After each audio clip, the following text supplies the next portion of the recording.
Your dad does God's work. Yeah. Great devoted music teachers are, the world needs many, many more of them. But we love the ones we have.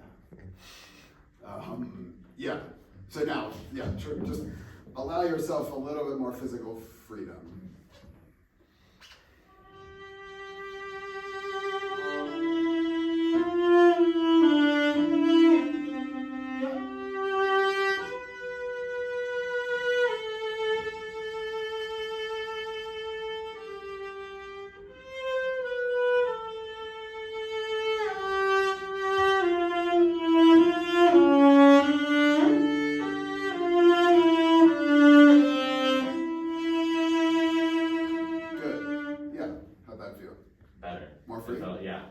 So it's just more integrated, right? Yeah. Any other physical endeavor, I don't know if you play any sports, but like the metaphors are right there. Yeah. Anytime you prepare to do anything with the body, whether it's swing something or throw something or jump or, you know, whatever, like there's always, you would never wait till the tennis ball gets here and then suddenly just go like that, right? It's, any sport or physical endeavor. So, now that you're a little more free, for me, the sound went back a little bit into that sort of shadowy, transparent, world. So, Low control, and I feel like I just need to focus more on how I'm using the bow and stuff. I think. Yeah. One other thing, again, not for Saturday, is speaking of just bow hands. If this is front loaded, this is sort of neutral. And this might be what we call backloaded. Yeah. Your hand tends toward a fairly neutral position. Nothing innately right or wrong about that. Give yourself a choice. Okay. Right? I opt to play with my hand somewhat front-loaded all the time. Okay. Right? Yeah. And I notice, like, a neutral hand, like when you had those types of strokes are a little bit more difficult than,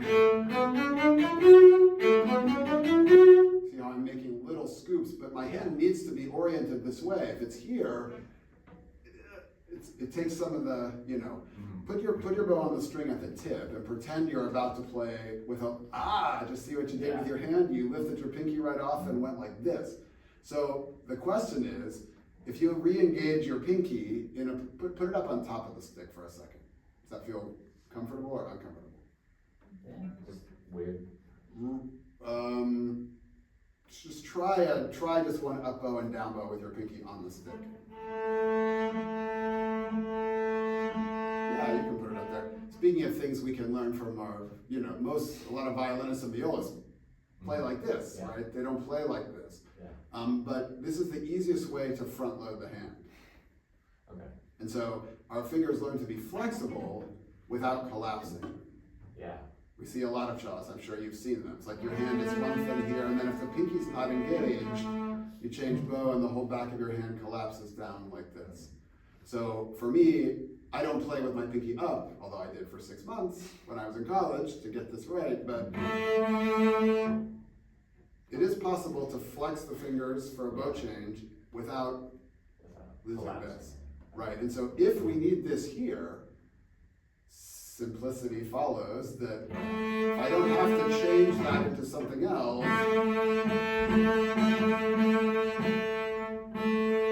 Why not? Yeah.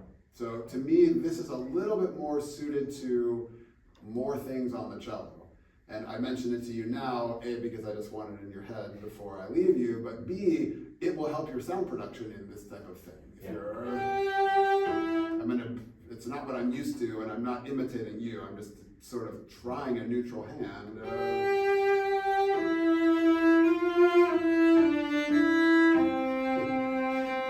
Right? Yeah. It's not to play louder, but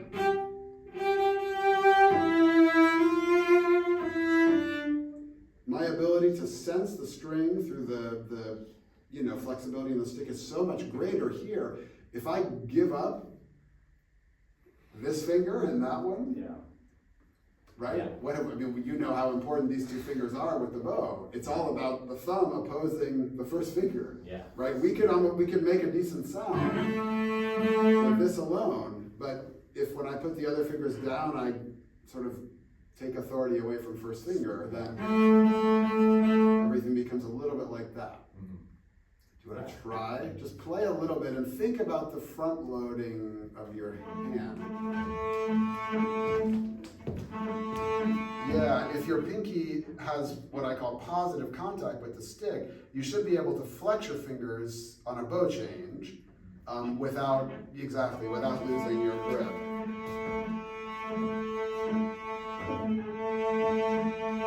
Yeah. Yeah. It's not about what it looks like, it's for you about what it feels like. Yeah. You know when you give up this and when you don't. Mhm. So Okay. we don't want to give that up, No. right? Yeah, exactly.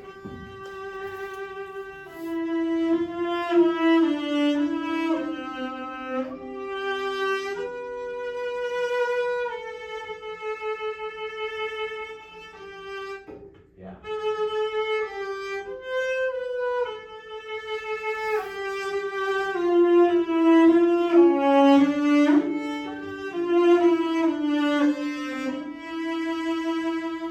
Good. Yeah, let me give you just two specific suggestions for this passage you just played.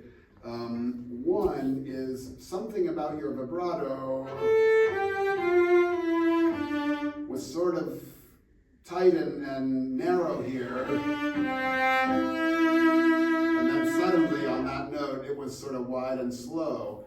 Can you show me a little bit more gradually what you might want to do? If you want to go to the E, that's fine.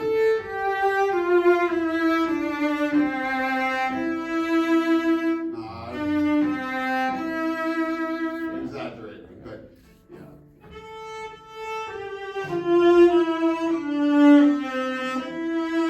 That's better. Yeah.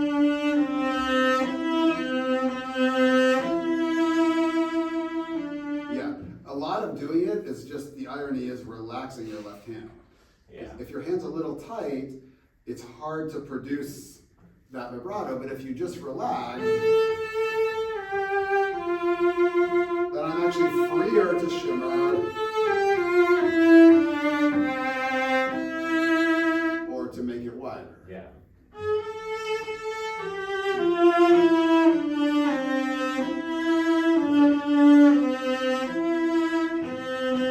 Yeah.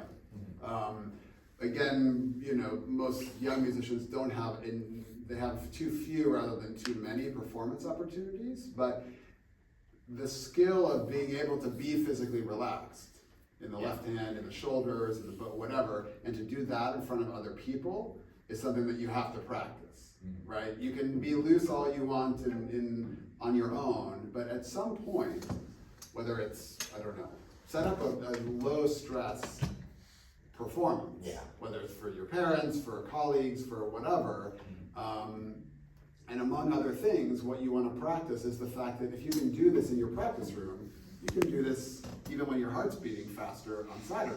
Yeah. Right? So that on Saturday, I don't know you well enough to know what might change when you perform, but most people, especially young musicians, when their heart beats faster, they tend to retreat inward a little bit. They don't paint as vividly as they otherwise would. Yeah. And their body gets a little bit tight. You're more liable to breathe shallowly, you're more liable to have your shoulders a little up or whatever. So do your best in the days leading up to Saturday to counteract that tendency. Okay. Spend some of your practice time just like letting it rip. Yeah. Okay. It's like emotion first, heart on the sleeve type, that's what this is, right? Yeah. This is Tchaikovsky. Yeah. It's a beautiful, it's not, let me tell you a secret, it's more outward expression. Yeah.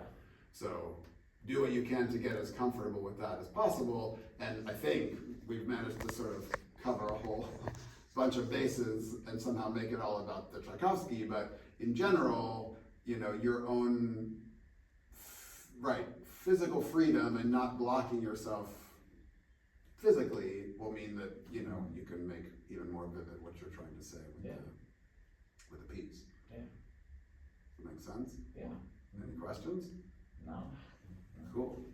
Thank Yeah, you. they got a concert in half an Yeah. hour, so.